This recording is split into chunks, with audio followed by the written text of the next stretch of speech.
Guglielmo Oberdan, was an Italian irredentist. He was executed after a failed attempt to assassinate Austrian Emperor Francis Joseph, becoming a martyr of the Italian unification movement. Biography. He was born in the city of Trieste, then part of the Austrian Empire. His mother was a Slovene woman from Sempus in the county of Gorizia and Gradisca, while his father, Valentino Falsia, was a Venetian soldier in the Austrian army.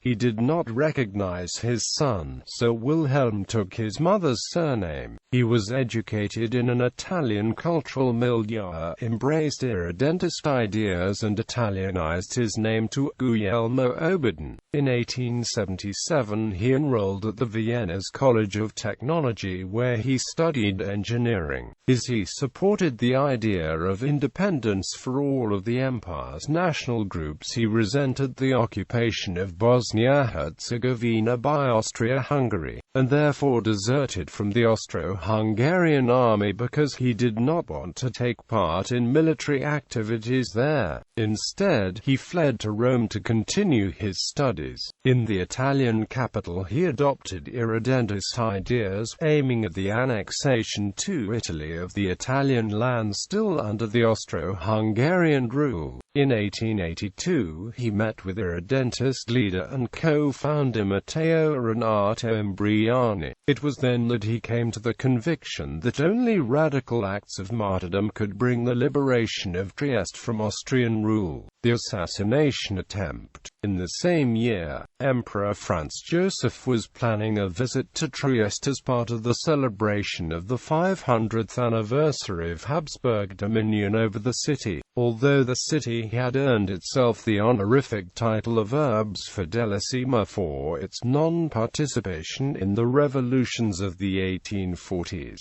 the city was nonetheless a hotbed for Italian irredentists. The ceremonies were accompanied by anti-Austrian demonstrations. At this opportunity, Oberdan and Austrian pharmacist Donato Ragazza plotted an assassination attempt on the emperor.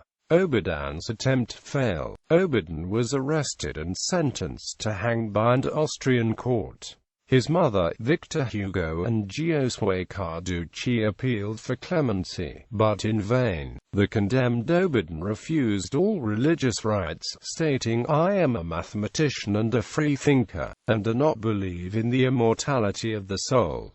Just before the execution, he cried, "Viva l'Italia," which helped establish his later reputation as a martyr of the Italian national cause. Statues of him were erected in towns and cities throughout unified Italy. The Emperor Francis Joseph, who reigned another 35 years, never visited Trieste again. The subsequent assassination of Archduke Franz Ferdinand in 1914, and the revival of irredentism that followed, harked back to Oberdan's earlier attempt. Legacy. Various prominent monuments in Italy celebrate Oberdan.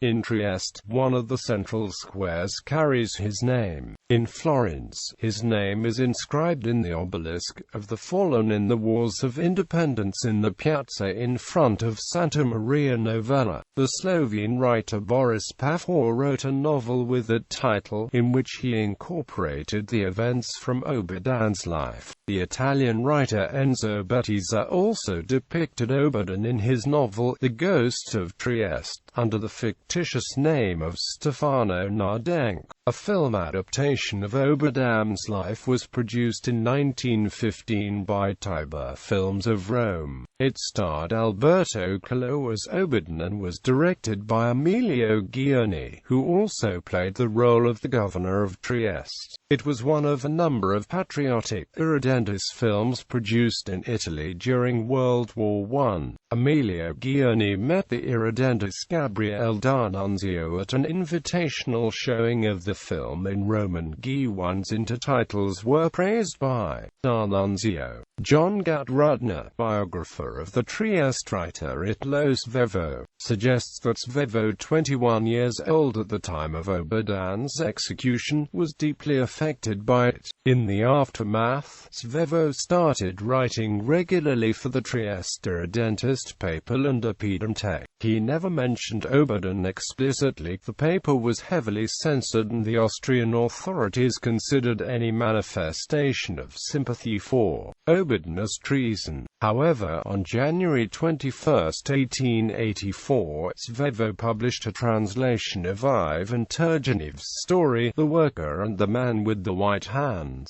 whose protagonist is sent to the gallows for a rebellious act on behalf of the oppressed. Svevo added the remark that what is really moving is not the death of the man with the white hands, but his self-sacrifice on behalf of people who are unable to appreciate it. Gatrudner states that Triestines could not miss the allusion to Oberdan, which clearly demonstrates the light in which viewed the matter.